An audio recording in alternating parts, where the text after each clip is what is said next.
بسم الله الحمد لله والصلاة والسلام على رسول الله صلى الله عليه وسلم. رب اشرح لي صدري ويسر لي أمري واحلل عقدة من لساني يفقهوا قولي بإذن ilma. We begin in the name of Allah subhanahu wa ta'ala. We ask Allah to send peace and blessings about our final messenger sallallahu alayhi wa sallam. Inshallah, as you can see from the screen, that today in our weekly class of Muslim history, we're going to do a brief survey of Muslims in India. Normally what we've been doing is going over maybe 40 to 100 years per week, except for the last 2 weeks. The last week we talked about was Muslims in Spain, because that follows its own pattern, which is kind of separate from the rest of Muslim history. And the same thing can be said about Muslims in India. One of my teachers used to always say that it's actually when you study the different Muslim civilizations that have been cut off from the rest of the Muslim world, that you start to appreciate like what is actual Islamic history about. So today we're going to go literally from the first interactions of Muslims in India all the way up until we get into the, let's just call it British Empire. When I've taught this previously, what I would do is I'd actually talk about colonialism in terms of how it interacts with the Muslim world, and then switch over to the history of colonialism in Palestine. But we won't do that today, we'll do that at a much later time, inshallah. But so those of you who, as we're following, what we've dealt with so far is literally from the death of the Prophet ﷺ, the first 4 khulafa, the start of the Umayyad Empire, the transition into the Abbasid Empire, the divided Khilafah, remember we talked about the Shi'i century, the Crusades that invade, the Muslims respond with first the Seljuks, unifying, quote-unquote, the divided Muslim empire, then Salahuddin al-Ayyubi unifying all of them under the Ayyubid dynasty, which will eventually lead to the Mamluks. That's what's happening in the center of the Muslim world. But the two edges that we've been focusing on was last week was Spain, literally from the first conquests of Spain up until the great expulsion and the genocide of Muslims outside of Spain. So we talked about that. And then now we're talking about Muslims in India, which thankfully there was not a genocide, even though you can make the argument that the origins of it unfortunately seem to be happening now. But we'll get to that at the very end, inshallah. But today we talk about a survey of Muslims of India. And before we do that, I gotta just have a quick conversations about India. It is either one giant place, that's our makeshift tripod for today. It is either one giant place that consists of more than just India, that's why it's called a subcontinent, or it is like 50 different places. It's kind of hard to just call it one ethnic space, one religious space, all of these types of things. Even to this day, do you know what the definition of Hinduism is? Anyone want to guess? A religion. A religion native to India, or the Indus Valley. Technically, Islam can fall under the umbrella of Hinduism. No, many people will not use that, but if we're going by the actual definition of Hinduism, a religion native to India, how long does it take before some place is considered native? Is the answer 1,300 years? If that's the right answer, then yes, Islam is actually a subsect of Hinduism. Of course, that's not how people use it in that way, but that's the first conversation I need to have. It's also a place in which many different civilizations get to interact. It's among the only places in which you had sea, land, of course air wasn't necessarily done yet, but it's a meeting point of 3 continents, if we really want to look at it that way. That it's the gateway to Europe and to Africa, kind of built in. And how? Because it's got actually a very nice port that you can jump off of. So there's always been a relationship with India and the Arab world already through Muscat and Oman.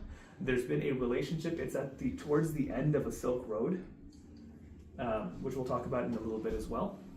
It was always a destination to kind of get to. And at one point where we're about to go to under the Mughal dynasty, India will have been the producer and the maintainer of 25% of wealth on earth. We'll get to that, because why it finds itself at a pretty awesome crossroad. That's why it's also a pretty interesting, there's a book written on this recently where if we take all of the world's major religions, they pop up here. This square of land is all of the world's great religions. Right here. It's like, what about that space? And really, you can easily identify what it is about that space. They're all gateways to the rest of where human beings settle. So at these intersections that you'll see, you can make the argument that's what leads to an amazing religion and an amazing culture, or you could say major cultures and religions are the only place they get to export themselves is going to be at a crossroads like that. So it's just kind of interesting to think about. But let's go back to it. A little bit of conversation around either Indian dynasties is they haven't been monolithic. They've been rising and falling for a long time. For example, this is the Gupta dynasty. There's a bunch of different tribes of it. It's never been one dynasty. And from 320 to 550 CE, and before then, actually, this was in the BC eras, like what's happening. It's not one place. There's this area, and you get, hey, that looks kind of like Pakistan today. Yeah, that area was already a separate ethnic group, and this is like 500 BC. Doesn't that look almost exactly like the land of that? Haha, that looks kind of like Bangladesh. Right? Do you see my point? Like, these origins didn't just start in the last 100 years. They've actually existed for a while. So India's always been a place that has constant like changing of rulerships and who's in charge at a given moment.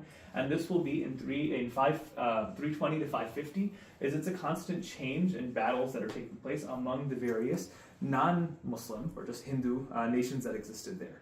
Sometimes Hindu, sometimes Buddhist. There's been constant wars kind of within itself. And to call Hinduism one religion is also completely false.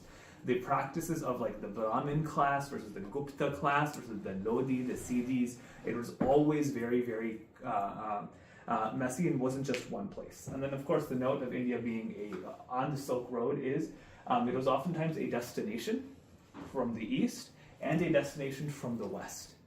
So something kind of beautiful about it. It gets a lot of rich cross-cultural interaction that takes place there. And if you want to see more about the different empires that have existed, we're going to talk mainly today from right around here till here. But even beforehand, if we go down, the Meru Empire was among the first that had like almost all of India ruled in under one. Didn't last very long because it split off into 5 different empires very quickly. I don't know how to pronounce some of them, even though I am Indian, so I'm so sorry. But again, it splits off completely, and then the Guptas kind of make that big stand, but they still don't have full rule. And then right when the Muslims start interacting with them, which will be right around here, it's still a very divided place, as you can see. And that'll be kind of like the idea of why the Muslims are able to come in and have such good military success, is they're not fighting a single empire. What will be a lot of empires that have been fighting back and forth for a very, very long time. And so that's what we'll start seeing. I could tell you a little bit about the ethnic groups that exist, but again, we're trying to do a low resolution, major principle study right now, and not necessarily going through all of the names. But when do Muslims get involved? Because this is a course on Muslim history. It will be under the rule, well, technically the first person to get involved will be Hakim ibn Jabala. But this isn't a military interaction. This is the first person that establishes trade in India. So when did Muslims get to India? 649. And you remember who's the Khalifa in 649? Umayyads. Not yet. Abbasids.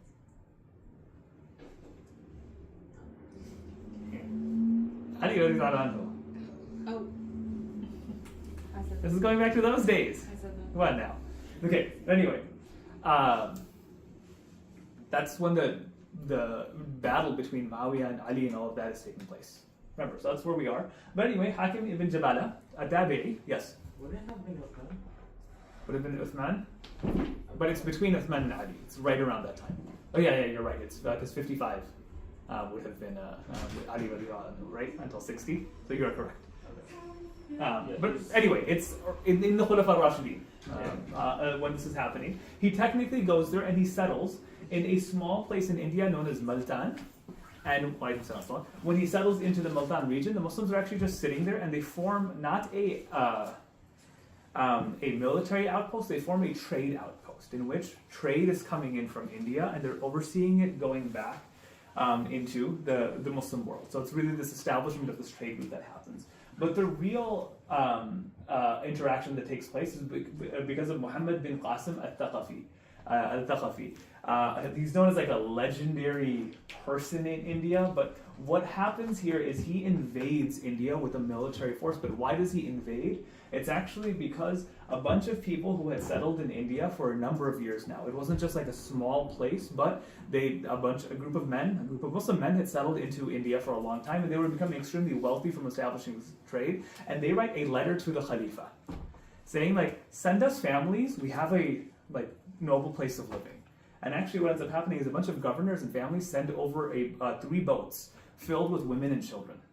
The idea was they had conversations. These are people like we're settling now. So some of them were the family members of those who were already settled, and others they started off as young men. Now they're old enough. They want to start their families of their own, so they're being sent.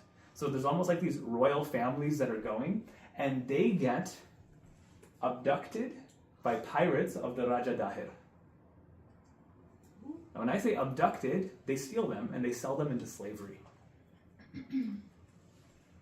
Muhammad bin Qasim is sent over to take care of this problem. He writes a letter to Raja Dahir saying, give us back our people and we'll have no fault. Like, there'll be no issue. Raja Dahir is actually not in charge of the pirates. He says, these are under my lands, but I have no control here. Like, I can't actually return your people back to you. Muhammad bin Qasim says, then I'll go myself. And so he actually starts taking over, saying, you're such a weak leader that your own seas are not safe. So he actually starts invading into India, starting at Multan. So he crosses over. Where the Muslims had typically stopped would be the Indus River. That's where like proper Pakistan today would have started, right here. But Muhammad Qasim actually crosses over from the Indus River, and he starts attacking.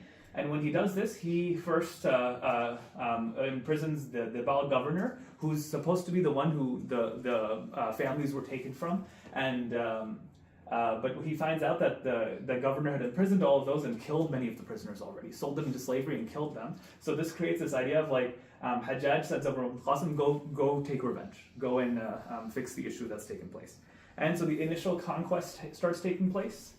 Yes, there's a place called Roar. It's awesome. It's not pronounced that way. But anyway, so it starts from Makaran, which would be, Karachi is not a city. That would be where current Karachi is. Arman Bela, Sadusan, Debal, which is Nerun, or what will eventually start becoming like the Pakistani version of Hyderabad, which we'll talk about that later too. But anyway, what ends up happening, there's a bunch of notable battles. Again, I'm not going to do a complete analysis of this. We're just going to quickly go through because I want you to know the 4 major Indian Muslim civilizations. So this happens, and then the big thing that they're getting to is they want to make Multan no longer just a trade route, but a place that's occupied by the Muslims. Because what they want to establish, Muslims have been here for almost 60 years at this point. And they're like, we're going to stay settled here. When people get here and like our families are moving in, they need to have safety. So they take over majority of the north portion of India. That's where they settle into Multan, and that becomes like the capital of the Muslims in the first earliest contacts with India. Again, this is happening. Why, we do not know.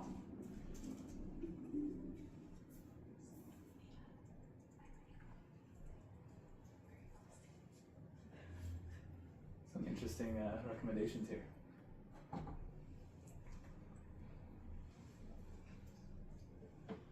Any questions on that before we move on?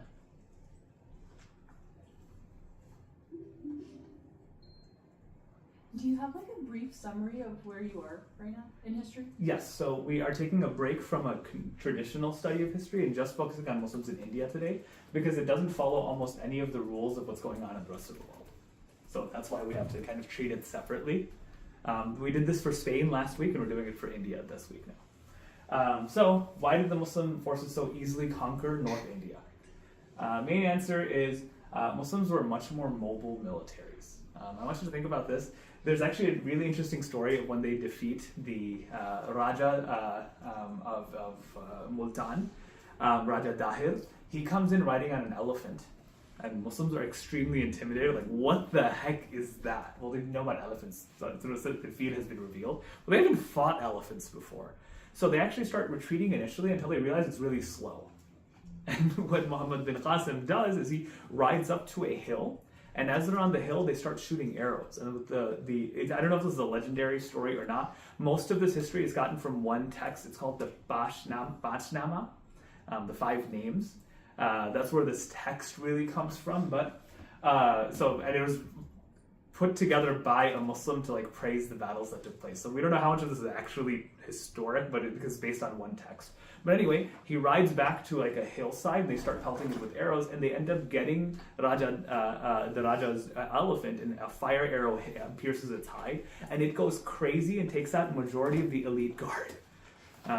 Hence, you don't bring elephants to a war. Okay, but anyway, it takes a bunch of it out. He's dragged by it completely, and then he eventually actually ends up getting captured as a result of this. The Muslims were a more mobile force. They're used to fighting quick battles, and the Indians have been just in their home turf, kind of defending from each other. They don't know how to deal with a mobile force, with horses and things that existed with the Muslims. So that's only one reason.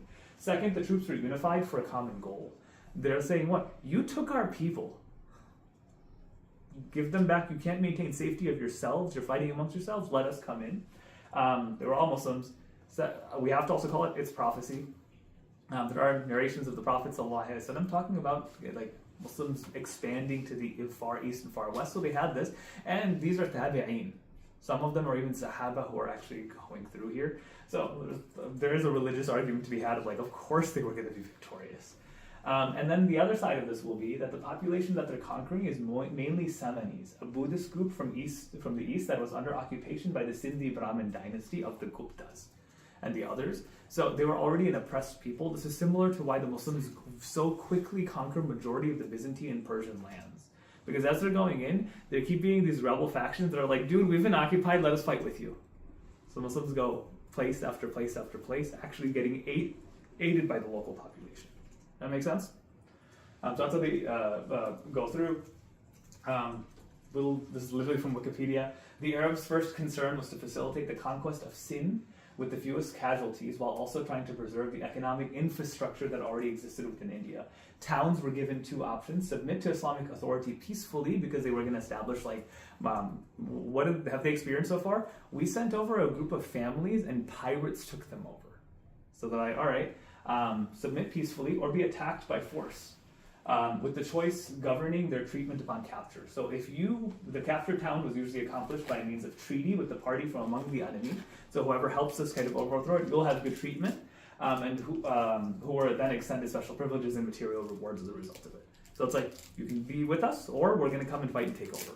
That's how most conquests actually work. And early Muslim rules of the region, one of the things that Muslims do as soon as they get there, again, they're not in all of India, they're just in this portion here to secure where the Muslims has already settled. They form lighter taxes. Why would they do that? They're not funding a giant empire, they're just funding a bunch of trade routes. So they do lighter taxes and people aren't going to rebel against them. They made a court. This is something interesting that Muslims in India start here and they continue all the way throughout Muslim history in India, except for 2 or 3 major exceptions, which we'll talk about. They made a court system of different rules for Hindus and Muslims. Hindus had a certain court, Muslims had a certain court. The first Muslims in India did not let there to be interactions between the two. They kept them as separate. Even to the point where the clothing that the Muslims would wear would be different than the clothing that the Hindus would wear. This will be the first one, Muslims in India. And also, they expected no military service for the local population. They would just have to pay a tax and as a jizya, and that was it. But they kept the bureaucracy that already existed of the previous peoples. So you could also say they basically did the exact things that Umar ibn Khattab did for the rest of the Byzantine and the Persian lands as well. Muhammad bin Qasim, so what ends up happening now is, think about this, in the 700s, does something major happen in the main Muslim history from 750 to 760? What happens? Do you guys remember? Hold on.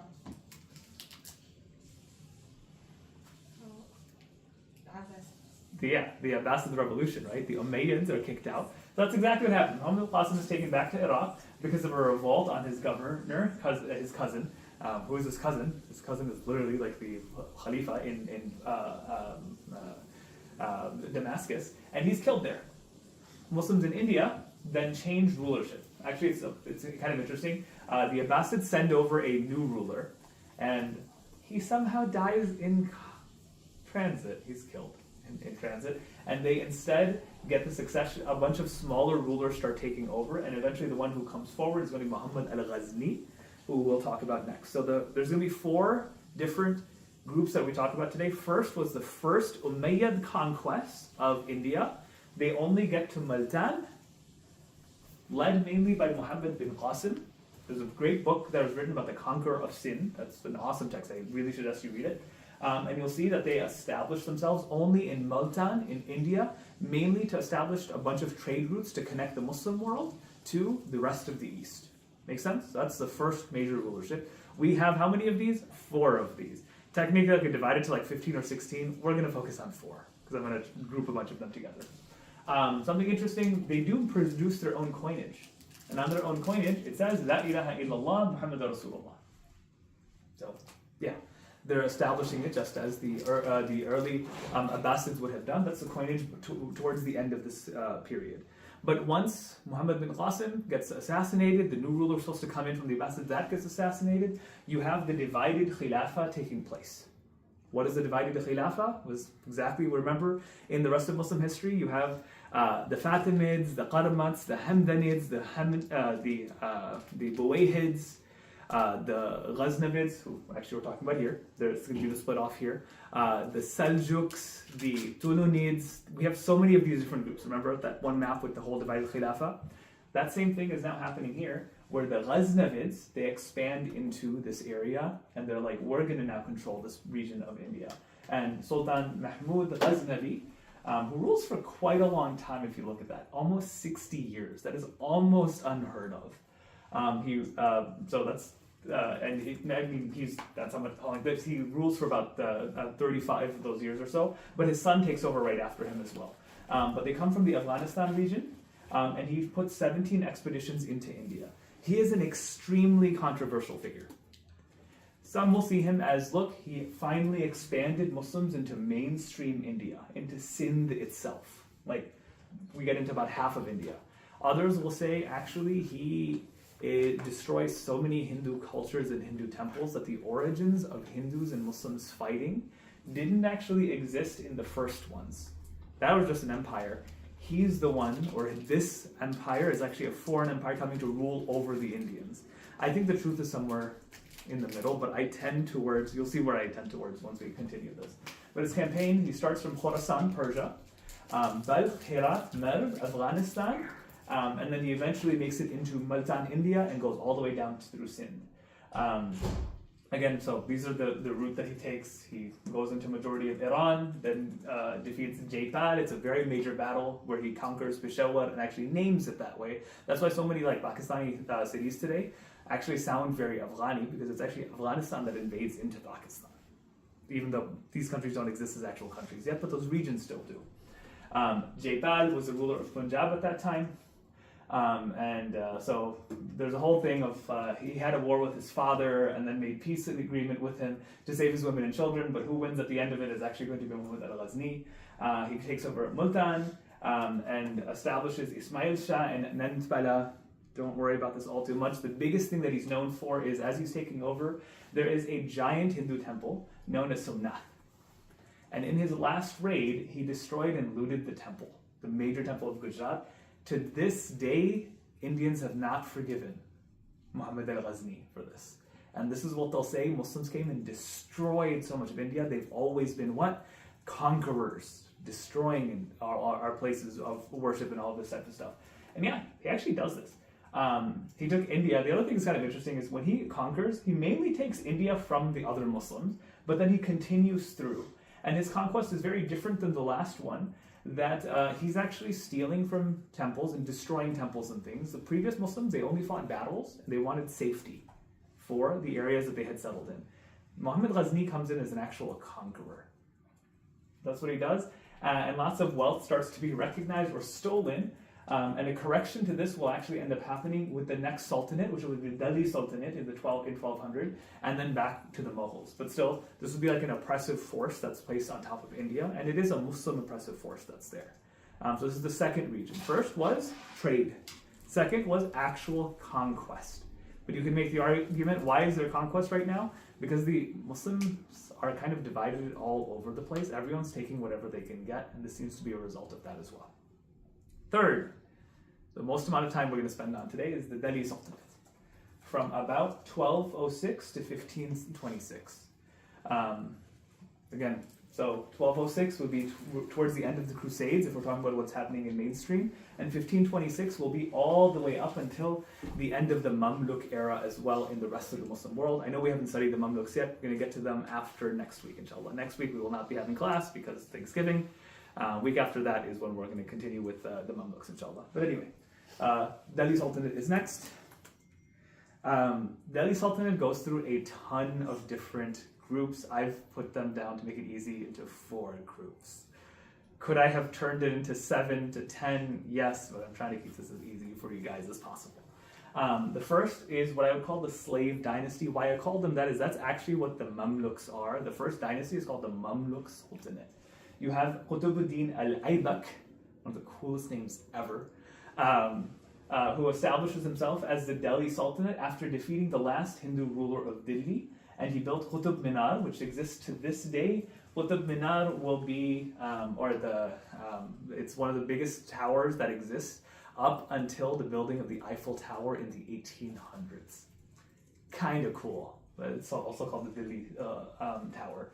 That's what it looks like. I've been there. It's really awesome. And then he puts the foundations of the Qutb Mosque, which is now called the Mamluk Mosque, that exists within Delhi itself. The first time Muslims get into Delhi. And we'll see how this rulership is going to be very, very different than the ones that came before. One is because he's not from Arab royalty. The fact that he's a Mamluk means what? He was once a slave, but he was so recognized for his merit on the battlefield and his ability to actually mobilize forces that he actually becomes the respected sultan. So it's a very similar story to Salahuddin al-Ayyubi, of course, way later. It's almost 200 something years later when this is happening. But that's Qutbuddin Aybak's situation. After him comes Iltutmish, also just cool name, Iltutmish. He consolidated the Delhi Sultanate from not his father's 3 generations after him, but he's related to him, but he kind of takes over from the rest of the family. And he establishes a really strong administrative system, and he introduces silver tanka as the currency of the Sultan. He prints his own thing. So it's basically Ghaznavids are now over. He unites everyone into Delhi and establishes this as a sultanate that is now no longer being called a Mamluk Sultanate, because that was a connection to the Mamluks of Egypt. No, we're our own thing, and he declares himself as the Delhi Sultanate. So technically, he didn't establish it, he never called it. It was called the Mamluk Sultanate. It's only under Iltutmish that it becomes the Delhi Sultanate.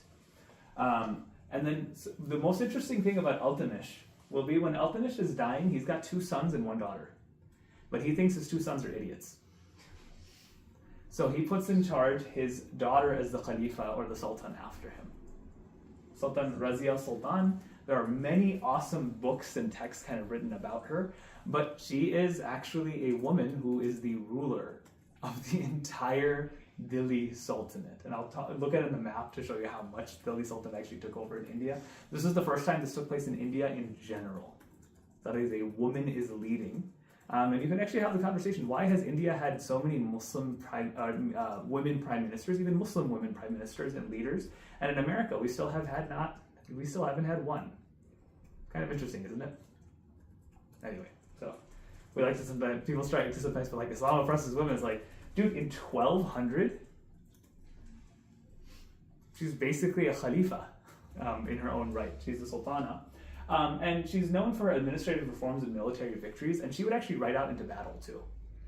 There's a lot of different religious opinions whether she was allowed to do this or wasn't allowed to do this, but she's a practicing Muslim, so that's kind of interesting. The Delhi Sultanate was generally considered actually pretty practicing. They weren't like decadent or on these other things.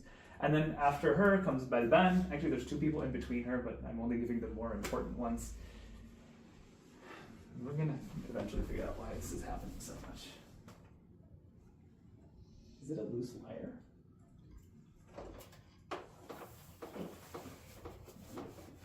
Or someone playing around with the thing? Adam's not here. I don't know if we were going to do it. Any questions about Razia?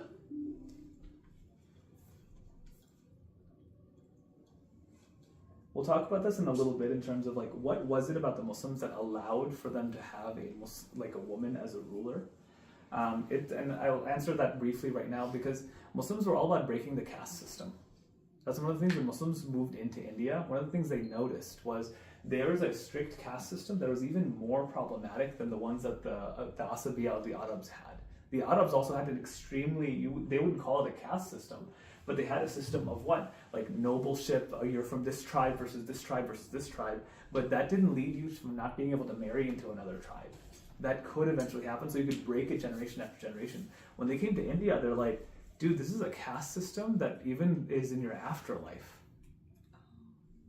That was a very odd situation. People found that to be really problematic. So one of the arguments you can make as to why this happens is they want to really separate themselves to say, look, we're different.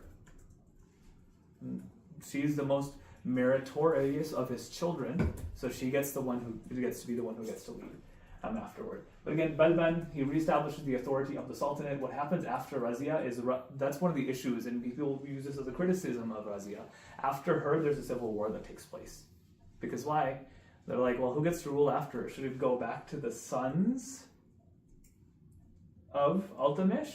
Or should it be Razia's actual children who get to rule? So there's a war that takes place. Balban eventually resurfaces and establishes authority of the Sultanate again, strengthens the administration, introduces a centralized system of governance, and he kind of unites groups together. But how much of India were they ruling at this point? Majority of actual North India, and then it'll be in the Khilji dynasty in which Muslims finally make it south to the majority of what we'd find India. The next group after this will go all the way up into what we would call Bangladesh today. We'll talk about that in a second. But the two most notable ones, again, you can see holes in their actual years because, or actually no, they go right after each other. Jalaluddin al-Khilji, the first ruler of the Khilji dynasty, and he was assassinated by his nephew-in-law and son-in-law, Alauddin Khilji. Doesn't this sound familiar? Families fighting amongst each other. Yeah, it's a general thing. That's one of the problems of dynasties. But major things that he does is he expands the rule into south of India. Alauddin al-Khilji rules for another 20 years after that. Strong ruler, introduced a number of administrative economic reforms and repelled several Mongol invasions and extended the Sultanate's territory to the south. So that happens here. For looking at the history, this will be the grandchildren of Genghis Khan are now invading back into India. And one unique thing that the Khilji dynasty is really known for is that they realize that Baghdad has been completely destroyed, and when the Mongols keep resurfacing and trying to come in, we will be the defense against the Mongols. Something interesting is eventually they're going to realize the Mongols are undefeatable. So the Mughal dynasty will be actually the, they'll take on the name of a bad pronunciation of Mongol and make it Mughal. But that's coming a little bit later. That's the second major dynasty was that. Then the Tughlaq dynasty, a separate family comes in. Ghiyasuddin Tughlaq, the founder of the Tughlaq dynasty, is known for his patronage of arts and architecture, develops, this is how much is under his rule at this point, so you see it's gigantic, and he starts wondering how are Muslims going to survive in India for a long time. So what they start doing is forming shrines in these places of religious learning and structures all throughout India. Sounds a little bit like what Muslims did in Spain. After all the military stuff, like we've conquered the major region, now let's chill and just build stuff. Because Muslims in India will never really be a majority. They'll always stay at approximately 10% of the population. To this day, they're about 10% of the population. Muhammad bin Tughlaq comes after that. He's ambitious but a controversial ruler who introduced a number of reforms. The main of it being the capital goes from Delhi to Dawlatabad. I don't know what Dawlatabad means, but it doesn't sound like a great word. Dawlat, it's like, is that honor? Honorabad? Anyway, his policies lead to unrest and rebellion into the Sultanate, and that the person who comes after him has to deal with, who has to be named as a benevolent ruler, introduce several reforms, and reestablishes the chaos that Muhammad bin Tughlaq tried to do by putting too many reforms all at once. So general patterns here, but what's happening at this era of the Tughlaq dynasty is you're ruling almost all of India, and the main thing is it's starting to become entrenched within the culture of India itself by having literal structures of military importance and religious importance all over the place. The Sayyid and Lodi dynasties come next. It will actually be a reconquering of that Afghani population that comes in. Khizr, I'm not going to go through everyone. Khizr Khan, he's technically the founder of the Sayyid dynasty. It only lasts for a little bit because then the Lodis take over after him. Bahrul Lodi extends the Sultanate's territory and kind of goes in, taking mainly from the dynasties that came before, which was the Dalruq beforehand. Right after he takes over a bunch of land and puts a lot of architecture in, there's 2 civil wars that take place after him. So Sikandar comes in afterward and says he actually partners up with a lot of local Hindus and says, all of us together can overthrow and have better policies for all of us. Why I'm giving you this history is suddenly they start incorporating the local population's help to say, if we're fighting amongst each other so much, let's actually use the local population to help us to maintain some level of order. Doesn't this again sound like Spain? Muslims fight against each other for a long time. They're like, you know what? Those Christians, let's use their help a little bit. These populations, let's use their help a little bit. But he's known for his efforts to improve agriculture and the irrigation systems in this. So he's known as a relatively good ruler on this. And the last of the Delhi Sultanate gets defeated by Babur, the Mughal emperor, at the Battle of Panipat. Won't talk about it now, but this is the end of the last dynasty. So actually, that's split off into 3, not 4. The social impacts of the Delhi Sultanate, the most important slide of all of those that we just went through. They encouraged conversions. They built masajid and madrasas, and they really established Islam as a local indigenous part of India. They didn't keep it separate. What did Muhammad al-Ghazni do? Let's go to India, take what we can, export it back to Muslim lands. The Delhi Sultanate was very different. We are natives of India. We will develop India, partner up with the Indian populations, incorporate them into our government, and under the Delhi Sultanate, something interesting also starts to happen.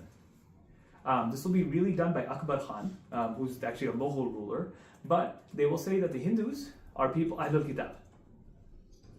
Those that follow the Vedas and actually have a religious text, it probably came from a prophet of the past, so you can now marry into them. They're Ahlul Kitab, people of a book that came in. This will get overturned by Aurangzeb, and we'll talk about him in the next sultanate that's there. But they really start being a part of India itself. So that's going to be the first major thing. Another major thing that happens is even the languages get intertwined. Urdu becomes a language under the Delhi Sultanate. Urdu is a combination of Farsi, Arabi, and a bunch of Indian-style languages like Hindi, Sanskrit, and others. That starts to happen because it's such a melting pot that's taking place here. So even the language is combined. They will use Arabic lettering, but most of the words actually come from Sanskrit, Hindi, and Farsi. So kind of interesting there. Another major change will be the role of women in India. Because why? Muslim women were much more free than non-Muslim women. They could own property. They could divorce their husbands if they wanted to. They don't get burned alive with their husbands when their husbands die. Yeah, that's a practice in certain cultures. If the husband dies, they burn the whole family with him. What did they do? They married him. I don't know. But the role of women, they're we had Razia, literally a sultana, who was there. So they wielded influence in the courts, and there's also something interesting that comes in. This is where the traditional Desi mom comes in, where they become matriarchs of the family. That when the men are off in these battles and everything, who's running the household actually ends up being the Muslim women who step up. That religious authority in India has been as often passed on by women as it has been to men. So it's just kind of interesting cultural phenomenon, which you'll see in the household today. Who teaches religion to the child is actually almost always the mother. So it's kind of interesting. Majority of these structures that are built, who are they actually maintained by will be women. You can make the argument here that that's actually something Muslims inherited from the Hindus. Because that's also true in some Hindu places in which the shrines are all actually maintained by women. So it could be the Muslims are getting that cultural exchange from the Hindus, or it could be the other way, that there's a exchange on both sides. They're like, well, we do all this stuff, but Muslim women seem to have those rights that are granted to them from their faith tradition. So just kind of interesting. But the role of women starts changing under the Delhi Sultanate. And lastly, they produce some of the most amazing works of architecture that still exist to this day. The Lal Khila. And it'll be expanded on in the next Sultanate, which will be what things like the Taj Mahal are going to be built. All of that kind of takes place, but Muslim, is in India, has always kind of had an eye for this. We're a minority population. How can we contribute? Is by building the most amazing things that can be built. chapter? Yes. She has a question. So I just wanted to Yes. so what you said earlier, so to integrate, they briefly considered Hindu women Ahl al-Kitab, is that what you said? Yes, so Hindus in general as Ahl I see. al-Kitab. Okay. Yeah. Interesting. Not just to integrate, they actually legitimately, the scholars would say that if they're following, they look at the Brahmin forms of Hinduism, they have a text, they talk about people who are kind of like prophets. Yes, they've corrupted it and changed it into something, but they have dietary laws, they have social laws that they follow. So let them follow their laws, because why? It's coming from a place of divine origin, possibly. This will get later overruled. So yeah. Moving on. The fourth one now, the final one that we're going to talk about today is the Mughals. Why they have such an odd breakdown. 1530s technically, then it stops in the 1700s, then it continues until 1857, blame colonialism. Technically, they last until 1857. Effectively, they last until 1700. That's what I kind of mean. That's why I split those dates the way I do. So you see the lay of kind of what exists. The Mughals, they start in, everything will always start in the northern part of India. So these are the Muslim history. Starts there and kind of expands downward. Until 1605 will be kind of here. And then the last ones will be down in the south and the east. So where Bangladesh will be. And I forgot what's this called, Goa or something, but the very lower parts of India. Yes? Did Muslims not establish trade routes down to the southern parts of India, through sea? Those, they didn't control them until this era. So yes, those would have been kind of independent, but those were routes they didn't actually need to conquer because they were already trading with the rest of the Muslim world. So there's an interesting argument to be made that a lot of this was about economics, because they didn't need to because it was already connected to other parts of the world. But wouldn't there at least be some Muslim influence within those port cities? Would have been, but they don't seem to be militarily involved up until the end of the Mughal era. So, early Mughal era. Babur Khan. First I have to say, why Mughal is probably either a Indianized version of Mongol, because he is a descendant, and he claims to be a descendant of Timur Lane. Not Genghis Khan. Genghis Khan is one of the Mongol invaders who's this legendary figure. The one who comes after him, who's his great-great-grandchild, will be Timur Lane, who claims to be Muslim actually, and he's called Timur Lane because it's actually lame. He had a leg that didn't work properly, but his descendants are actually the Mongols end up being. Because why? Fear us. Do you know the legendary Mongols that everyone hears about? We're actually their descendants. So that's where the Mughal idea comes from. But he's the founder of the Mughal Empire. He defeats the Delhi Sultanate, which at this point had gotten, remember, civil war after civil war. They tried to impose too many changes and reforms kind of all over the place. And he establishes rule in India. In his memoir, he writes the Babur Nama. Babur Nama literally means the name of Babur. Kind of interesting. Which is considered a literary masterpiece. It's actually pretty epic. The reason it's important is he established himself as an Indian. What I mean by that is, to write a story like this is actually how a lot of locals would have read texts. It's very much labeled off of some of the fairy tales that the local Indians would have been going with, is the idea of the Babur Nama. It's the Chach Nama that existed before. It's a style of writing that makes a heroic, warlike poetry. So he does that. To claim once again, are the Mughals a non-Indian dynasty? The answer is no. They are an Indian dynasty, an indigenous one. The two that weren't. The first one was Muhammad Qasim. They only established trade route. They didn't want to establish themselves as an Indian dynasty. Muhammad Ghazni, the Ghaznavids, they do come in as an invading dynasty, but both the Delhi Sultanate and the Mughals are actually indigenous Indian Muslim dynasties that exist. So that's Babur. After him, Humayun comes in. He's Babur's son and successor, just like almost all rulers, as after a really good ruler, when they just head in because of nepotism, struggled to maintain grip on the empire, and is eventually forced to flee to Persia. He regains his throne once again in 1555 and makes some significant contributions to art and architecture, but he's really seen as not too great of a ruler. He gets kicked out and he comes back in. His son, though, is one of the greatest Mughal emperors and considered the golden age of Muslims in India, or the golden age at the very least of the Mughal era. Akbar Khan, Akbar the Great, is considered, he consolidated the empire and expanded its territories, introduced a ton of administrative, legal, and cultural reforms, including, this is going to be very controversial, the abolition of the jizya tax on non-Muslims. Non-Muslims are now completely allowed to be a part of the government. He marries a bunch of Hindu women as well.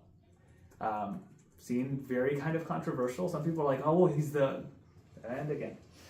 Some people find him like the epitome of toleration and tolerism. But another way of looking at it, if we want to look at history with more realism, in my opinion, is he's trying to make sure that he is very different than Humayun, who was there before him, who had to be kicked out because what? They didn't quite accept him as being fully Indian or anything, so he inculcates a bunch of Indian culture all within it. Look, even my family is from the local populations who are here. Akbar would also do some interesting things where every day on his birthday he would weigh himself and he would donate that amount of money to the poor, like in gold. Or he would build some like crazy things and all of this type of stuff. So Akbar has a lot of weird practices that he does, and some people see him as an amazing figure and others will see him as a complete heretic. His Jahangir, his son, continues his father's policies for the most part, but he tries to be a little bit more religious. He has an odd relationship with his wife Nur Jahan, who starts taking over, and she's almost like a second Razia. She starts taking over and almost forms a civil war against Jahangir himself. So the role of women is pretty significant in India all throughout. This is actually going to be very interesting because this will be very similar to what takes place in Mamluk era, 100 years prior to this, and it'll eventually become a very big staple of the Ottomans. In terms of how Ottomans ruled, where many times there were men who were ruling, but it was actually their mothers or their wives who were really in charge. Which is kind of like what happens to certain soccer players who are Muslim right now. Okay. If you know the reference, you know. If you don't, you don't. Don't worry about it. One of the most famous ones would be Shah Jahan. Shah Jahan in 628 to 658. He's Jahangir's son who builds the Taj Mahal, one of the wonders of the world that still exists today. Of course, what is he known for? Patronage of the arts and architecture, including the construction of the Lal Khila, the Red Fort in Delhi as well. So what are they doing? Try to establish themselves as what? We're authentically Indian. We're authentically Muslim, and we want to create public works so that people don't rebel against us. We want periods of peace and this, because why? The world has just suffered the invasion of the Mongols, all of these random civil wars. Let's have stability, so they build and they build and they build. Yes? Going back to point number 4. Yeah. You said Nur Jahan almost started a civil war against Jahangir? No. Jahangir's, Nur Jahan, the wife of Jahangir, does this. Shah Jahan is the one who builds I was asking, like, what started the civil war? She didn't agree with his policies. Don't make women mad. And there's precedent for what? Like, women being leader if they're more meritorious. So, yeah. I have a question. I don't know if I'm not understanding it. How could they be? I mean, and I'm no one to like say who is Indian, who is not. But how are they authentically Indian if they're descendants of Mongols? Yeah. Well, one is all of humanity is at almost 8% Mongol at this point. What's okay? Kind of crazy. Okay. So yes, there's that. Because the Mongols didn't just become one racial group; they spread themselves out very far and very wide. So that's part of the answer. There were many Indians who would also have Mongol descent. They're mainly Indian with a bit of Mongol. Make sense? Yeah, that's some scary statistic like that, where it's 8 to 20% of humanity is direct descendants of Genghis Khan and his children. What? It's kind of crazy. Anyway, getting to the mid-Mughal era, they control most of India, all of Bangladesh, all of Pakistan, Kashmir. Like, this is the height. After the two figures in Mughal history who get constantly pit against each other will be Akbar Khan and Aurangzeb. Aurangzeb comes in and says, we need to return to Islam. He's the son of the great one of Shah Jahan, the last of the great Mughal empires, how it's called, and he expanded the empire to its greatest extent, but was extremely controversial because he starts changing the empire's direction. Something interesting is he executed his brother Dara Shikoh, and he imprisoned his father Shah Jahan and reintroduced the jizya and made the palace Islamic again. There used to be a lot of statues and random stuff in the palace. He destroys them all. I was like, no, we're going back to the tradition. He's generally seen as a very practicing Muslim. He establishes a bunch of places. He actually gives khutbahs and these type of things. So he's very interested in the religion. And there's a conversation to be had where many non-Muslims and Orientalists will say Aurangzeb was extremely oppressive. And he introduces all of these things and stops religious tolerance. And others will say, no, he actually wanted to return Muslims in India to be what? Like actually practicing Muslims. So he's like lauded as a heroic figure of some sort. Both are probably true. Like he does seem to be an authentically like practicing Muslim. And he is trying to reintroduce things that he understands to be authentically Muslim because he's like, we're losing ourselves being here. We need to hold on to the tradition. But on the other side, also Akbar and his son had nearly bankrupted the entire empire by doing things like weighing themselves in gold and building random things. After he built the Taj Mahal, the saying goes that all 70 of the architects, he had their hands cut off. Because why? No one should build something like this again. I don't know if it's an actual true story or not, but it's like a legend that kind of gets passed, that was done. But still, like all of these like crazy things that were done in Aurangzeb, like this is not sustainable. They did that at their time. I'm going to return to some degree of rule and order. So Aurangzeb does that up until 1707, and this will be when the decline starts happening. Let's remember how I said it was 1517 or 15 at that time to about 1707. Really, with Aurangzeb is considered the last time that the Mughals are in a great rule of something. Aurangzeb's son Bahadur Shah rules for only a very small amount of time. And he's unable to prevent the decline of the empire, which comes from colonial forces, which we'll talk about in a second. And also, there's going to be a bunch of local infighting with his own family. Farrukh Siyar, Jahandir's nephew and successor, was also a weak ruler who was being really controlled by ministers and nobles because, again, they're not all, you can't rule this big of an area. Everyone starts splitting off. There's been a period of peace for too long. It seems to be a general rule of history that when do you unite? When there's someone to fight. Once there's no one to fight, why do we need one ruler? I can get my power here, here, here, here. So they start splitting off into it, and you start seeing this happening with the Mughals as well. The same thing with Muhammad Shah, the previous ruler's cousin and successor. He does a lot of some like writing literature and whatnot, but he's also unable to prevent the decline of the empire that's actually happening, and many local governors and nobles are actually who are ruling.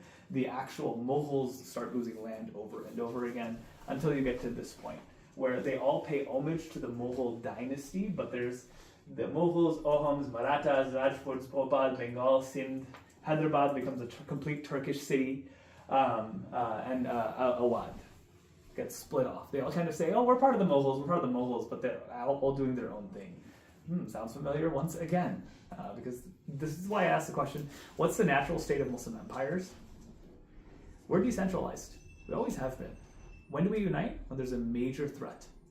Then we unite, have a common goal, and go back to being kind of split up into our different groups. Muhammad Shah ruled during a period of decline, of disintegration of the Mughal Empire, made unsuccessful attempts to regain control over Bengal and Punjab. He patronized the arts, as most of these guys do, with the construction of the Roshan-e-Dauda, the gardens in Faisalabad, which exist to this day. Ahmad Shah Bahadur, named after his great-grandfather, weak ruler, once again controlled by his vizier, is the establishment almost like the prime minister system as exists today within many of these countries. Lost control over Punjab to the Sikhs and hands Bengal over to the British. He is forced to abdicate and is exiled to Delhi by his own military ruler, his own military vizier. Alamgir, same thing, puppet ruler, was controlled by his vizier, succeeded in restoring some order and stability, but was assassinated by his own vizier once again. So what's happening? Split off, constant kind of battle. This will be an interesting time in which you'll see stuff like this taking place. The British start coming in. I'm not going to talk about European history all that much, but the British start coming in.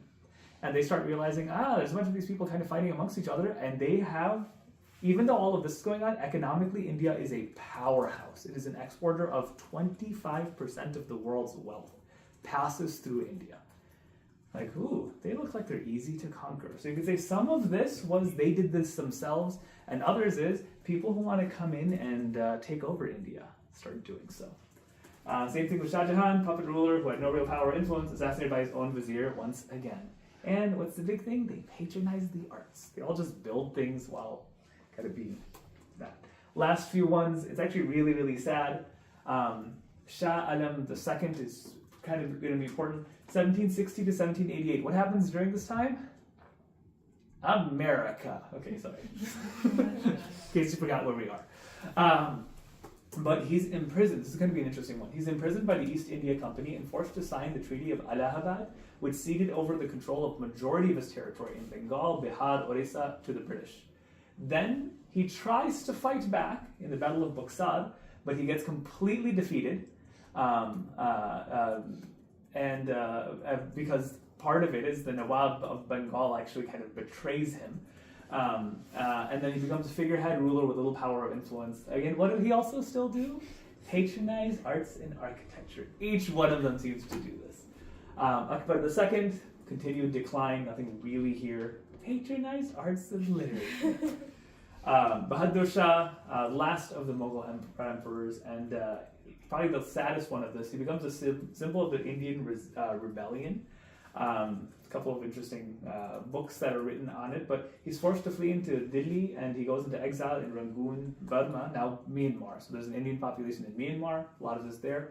And he dies in exile, and to this day, his family is his descendants actually live in Myanmar. To this day, as that. Now we're going to have a quick conversation about the East India Trading Company. That's what it's called, because this is a whole story of why now the Mughals started to fall. In about 1600, the first of the Portuguese, remember how Columbus sails the ocean blue? Where did he want to get to? India. India, the land of spices and riches. It's the whole thing. Discovers America, the whole process, blah, blah, blah. I don't know if he discovers America, but you get the whole point. That's happening. But it's not like people forgot about India. Who gets there first? The Portuguese. How did the Portuguese get there? Because they've killed so many Muslims. Let's follow them to where they used to get the riches from. They get to India. The Dutch second, then the French. If you ask me to identify which one is which, I forgot. My apologies. When I had put this together, I did know. It's been too long. But anyway, they get there. Fort St. George, they actually stay mainly outside of India, as you can see. Where are they? Philippines, East, you could call this, they used to call this whole area like East India, but they're like China and Philippines and these type of areas. The first ones to make landmark, Fort St. George, the Dutch. So I do know a couple of, okay. So the Dutch, they make their landfall into India in 1640. And then they're like, spice is rich. Let's start establishing a bunch of different places. So they have a bunch of major cities. Calcutta exports a bunch of tea. I don't know how to pronounce that. Chile, Madras, Chile as well. Tea and Chile, that type of stuff. So they start exporting it. And they start doing a couple of things. Shipbuilding, and they're getting a bunch of workers to start getting wealth outside of India. There's something weird about how the Silk Road gets completely destroyed when the Europeans get to it. Because what it used to occur was this. Place has a lot of trade. You trade with them, they trade with you. Right? They realize, that's not good enough. Let's take their wealth, process it, and sell it back to them. So, it's not, we'll take what you have and give you what we have. It's, we'll take what you have, then sell it back to you. And when I say it's evil, I say it's evil. One of the biggest trades in India was silk, weaving and stuff, because India produced a lot of fibers. And India was known for the best tailors. What they started doing is going in and breaking the thumbs of the tailors. because they don't want it to produce anything. You're just going to get resources for us. You don't make products. We make products to sell back to you. So these keep fighting amongst each other. The Dutch, the Portuguese, and the Dutch, Portuguese, and French. They keep kind of fighting amongst each other. And then India turns into just an exporter at this point. The Mughals are still kind of ruling, but they keep losing more and more. Portugal and Britain comes into it, this little tiny area, but Portugal, France, Netherlands, they kind of control all of these little areas. The Mughals are declining, but the real problem is who's motivating this? Almost every place of battle is going to be a place where there's a port in which you have a foreign power who has an interest to keep exporting wealth, and keep exporting wealth. You know the idea of divide and conquer? Yeah. Where is it perfected? Here. And then while all of this was happening, and this is where I say, this is just one example, but they would break the thumbs of the tailors. Any industry within India itself, they completely destroyed it because they didn't want India to be a place where you built stuff. We build it and we sell it back to you. So it's a different type of oppression. You could make the argument that, hey, didn't Muslims come in for hundreds of years into India too? Weren't they sending wealth outward? They weren't extracting wealth. What were they doing? Interacting with the wealth that's present. They're not just selling everything back out. What does colonialism do? Whatever's good in there, it's ours. They don't even get to have it for themselves. There's no trade, it's subjugation. And so that's a very different form of interaction. You could make the argument that who colonized India first could have been the Ghaznavids because they did something similar, but very quickly they reformed. That's not kind of what happens here. India becomes just a cash cow for these different empires who are fighting amongst each other.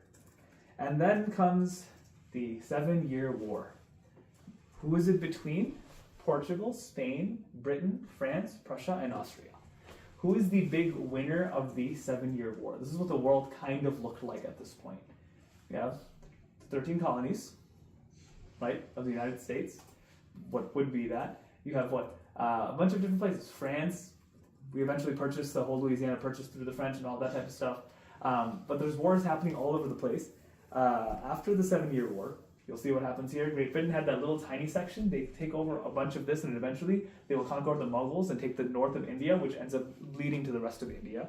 But that's 1753 to 1763. It starts doing that. Want to see what it looks like by 1800? Completely take over. Britain comes in and takes over completely. Where are we? Not only that, but 7-Year War, I don't think we realize how much it changed the actual world. This is what it looked like beforehand. After the 7-Year War, this is how much control the British Empire has. Boo. Isn't that kind of crazy? Yeah. They got stuff in Antarctica. We don't talk about Antarctica. They did that back in like 1800s. How did they even stole from the penguins? That's crazy. Yeah. They're evil. And by the way, who's controlling all this? What? Because, and this is something that I think is weird. You know how we talk about sometimes like, oh, religion causes empires to take place. I could get into a whole conversation around this. This wasn't actually the British Empire. It was the East India Trading Company. At a certain point, Britain could not compete with the Dutch, the Portuguese, the French, and all these other places. So what they did is the East India Trading Company actually became basically the British Empire, where it was, our goal is extraction. Rule over people, because what? We need resources from them. Okay, world kind of quote-unquote domination that takes place. And did empires exist before? Yeah, but those empires would interact with the local community. This was interaction. This was subjugation and extraction over and over and over again. And when it comes to a material sense, it succeeded like crazy. But it's a secular empire. The British Empire would be the first empire in history that's basically a secular empire. Oh, and by the way, if you think this no longer exists, no, it just transforms into the American Empire. That's where we are now. If I had to give you a map like this of America, it wouldn't exist. Because it was what? A secular, maintaining world control. Except this is going to be kind of going off on the deep end, but it will no longer be just getting resources. It'll be also making sure the culture that they have is only ours. You give us random things, we'll get a dance move from you once in a while, we'll get a hairstyle and clothing and fashion, but we get to export that culture back to you. It's what they did with resources before. It's the same thing that's happening. So in colonization, it didn't stop, it continues to this day. But the impacts of the Mughals, sorry, I know that was like the downfall and it's pretty sad, but they did a lot of cool stuff. They ruled a Hindu majority population but encouraged religious tolerance at times. And at other times, when they went back on it, they started to maintain like that balance between Islam and conversation around culture. They supported Hindu scholars, artists, and musicians, and fostered a blended Indo-Islamic cultural tradition. Established schools and universities, including Madrasya Rahaniya, patronized scholars and intellectuals, sponsored translations of major works into Persian and Urdu, and other things that abolished the sati, which is the practice of women being burned when their husbands die. That's called sati. They even like encouraged participation in like global society and society kind of around them. But the Mughals are kind of known for these types of things. But the other thing that they are known for is they lost again and again to what? Right. A secular system that is trying to extract resources from them. We're not going to talk about this so much today, but we will have a day in which we talk about purely like the legacy of colonialism, and we'll talk about that later. I'm just going to make a brief comment about Bangladesh. Way before 1971, Bangladesh has been mistreated for so long. And there's a really interesting paper that says that anywhere that the rivers flow is always going to be a battleground. Why? Because everyone thinks that they own Bangladesh. Because it's all of their soil and everything that makes its way to it. Some of the most fertile land on earth is here. That actually becomes the reason why it becomes a constant battleground and is mistreated by everyone. North India thinks it's theirs, Central India thinks it's theirs. You have the same thing with China and invading forces there. Bangladesh has always been a battleground, and it's because the land is so fertile because all the rivers flow to it. It's the base of mountains and leading into the sea. So kind of interesting to say. So that's it right there. As you can see, the two major rivers that kind of go in, and that's why these two constantly fight about whose is Bangladesh and whose isn't. I'm not going to say too much more about that, but main thing, what do we learn from Spain and India? I want to hear you guys. Yes? Don't focus on architecture. Don't focus on architecture? I don't know if I agree with that.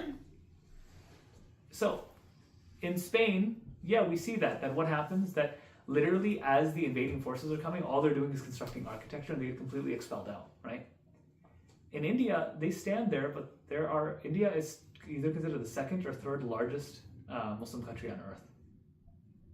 Isn't that weird? Or the largest population of Muslims on earth. You know what the order is? What's the biggest Muslim country on earth?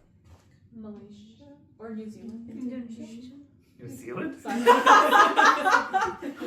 I thought. That's not funny. Are they? Indonesia. Wow. What's two?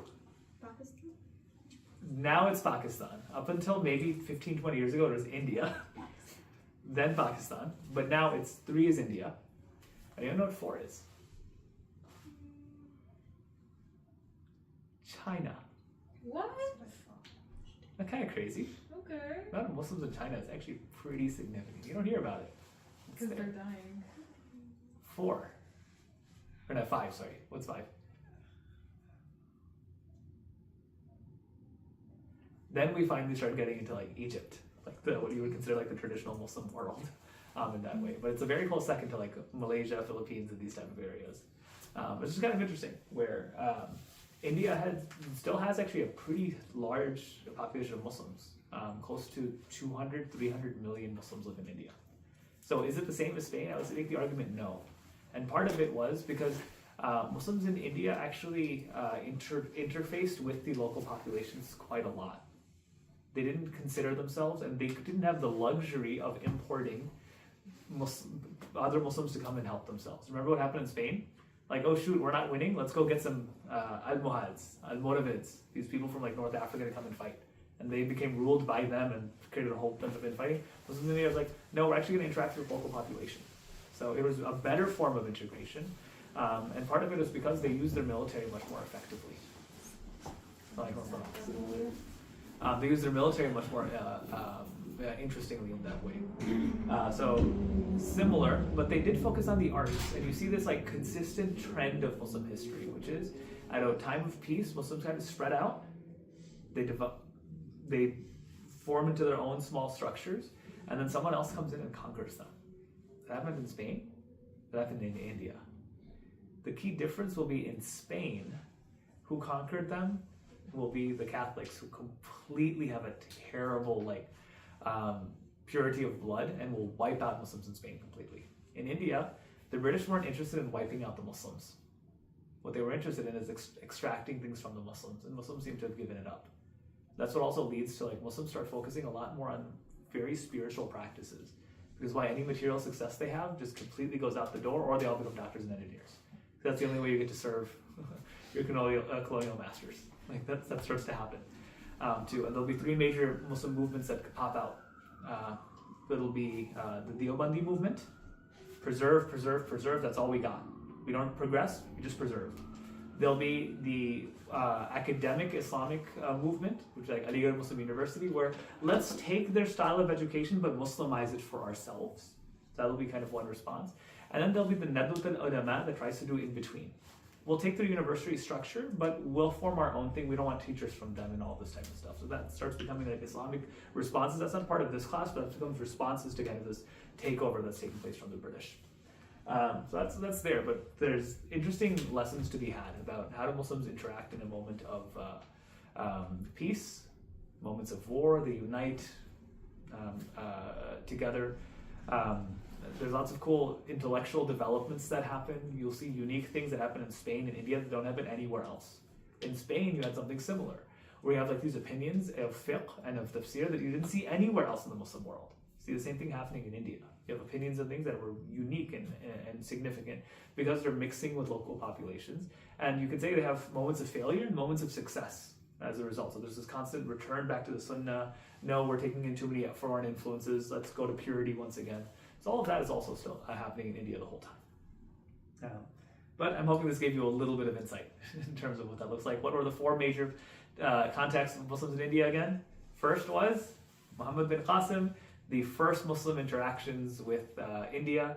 Whole point, just the Multan region, we want access to trade. That's it. Indians don't really have a problem with it either. When they come in, they team up with a bunch of Hindus and Buddhists to come in. It's like you're going to provide stability. That whole story with the Raja, what was his name? Dahir? Yeah, Raja Dahir. That battle and everything that took place because they initially fought off pirates. They did that for about 200 years. Nothing really happens. Muhammad Ghazni comes in. The Ghaznavids are the ones who actually conquer India, get into the majority of North India. After him, the local Indians, both the Muslims and the Indians, like the Hindus of the region, revolt against the Ghaznavids, and they elect Muslim rulers of the Delhi Sultanate. It's like the Mamluk Delhi Sultanate to give themselves authority, but they are intrinsically Indian. And then once they start turning into their own thing, who comes in is the Mughals, which is there's too much division, there's too many problems, let's all come together, and the Mughals get eventually ousted by foreign powers or colonialism. So that's the history of Muslims in India. I could have just given you that in 5 minutes, but you need some more of the meat and details. Questions, comments? Yes. Okay, 2 questions. This is not a fiqh class, but what is your opinion on both the considering Hindus being Ahl-Kitab, and then also separate point, what is your opinion of a female Muslim ruler, according to what you know about them? So it's really hard to talk about fiqh outside of its context, meaning that there's an axiom in fiqh that ad-dirara wa-duhura, which means that when there is a significant difficulty, you need to remove that difficulty that takes place. So it might have been a necessary thing that was done in order to prevent such crazy civil unrest that was taking place, and in order for Muslims to have a moment of actually being established or maintaining themselves within India. They're trying to break the caste system, and the only way of doing that is by allowing people to marry into the Muslims system because they're seeing so much injustice around them. Does that make sense? So like, it's tough to make that verdict today. That's like, I would say today it doesn't make any sense. Because why? Marriage was the only means of doing so because education is not applicable elsewhere. People would only listen to what their own families are saying. Now it's like, no, I would rather educate people on the streets rather than changing a ruling of an established ruling of fiqh to do something like that. Does that make sense? So I'm like, I can't judge it. Do I think that's the case today? No. Do I think that should be the case today? We'd have to see it in a case-by-case basis. Even in my own family, I'll give an example of, I have a family member who married a Hindu woman. And everyone's like, oh, how is this? He wasn't a very practicing Muslim. She ended up actually becoming super authentically Muslim, and now she's like the like religious exemplar in the family, and she's the reason her kids are like awesome Muslims, mashallah.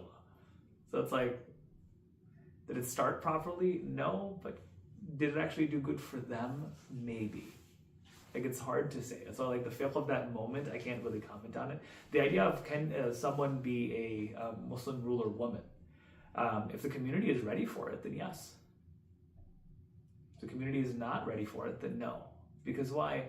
It depends on what are the downstream effects it's going to have on the rest of the society. Razia seems to be an interesting case study because you could say it was a success and a failure. It led to a civil war. Because why? It didn't seem like the society was ready. It worked for her when she was ruling, but right after her, the rest of the family wasn't willing to give it up. No, let's go back to how things were. But the family kind of divides, causes almost a civil war to take place. So like, it's an odd situation to see. She wasn't the only one, by the way. There were a couple of more. I didn't get to all of them, like the smaller regions where this happened. But I get this question all the time. Why was there no female prophet? Is there something theologically problematic? Well, first I'll have to say there were Muslim scholars that believed that there were female prophets from time to time, but there were so few and far between because most societies were not willing to accept it. But I take the other opinion, no, there were not female prophets because humanity has not been accepting. A prophet would have been so severely compromised because humanity has been misogynistic. So why would Allah put them in a position like that? Same thing I say about rulers in this way. Do I think it's possible? Yes, but only if it's going to create order, justice, and all of that. I wouldn't do it just out of trying to put a woman there if it's going to cause a bunch of other problems. Okay, now I got like 3 questions. All right, of course you do. Well, I don't know if it's scholars, I don't know if it's like a myth, but it's a very like cultural norm that like the voice of a woman is awra. That is a minority opinion in the Hanbali madhab. What? I thought that was fact. Well, obviously, I mean, I'm not preaching it, but obviously it was. There is a more established one, which is that the intentional beautified voice of a woman, that will be a much more like accepted opinion, is considered awra, meaning that like a woman who's trying to highly decorate her voice, that should not be something that's done in public. But the normal speaking voice of a woman, the only tradition that I'm well aware of is there's a minority opinion in the Hanbali madhab that says that, so that she should, like, when she's speaking in public, kind of whisper. That's never been the majority opinion. Oh. Yeah. I have a question off of that too. Like, I believe there's like some hadiths or something, especially like because of the democratic race, people were saying it, that like a nation led by women won't prosper, something of that sort. Yeah. So how does this apply then? I really wish, when Dr. Akram Nadawi was here, I really wish he was, we would have asked him that question, and we didn't. I don't know, it slipped our mind. But I've heard commentary of like notable scholars talk about this before. And they said that there are certain narrations that are extremely contextual of what's happening in that given moment. And this tends to be one of them. Because if you're looking at it from the Quran, does the Quran ever criticize the Queen of Sheba for being a ruler?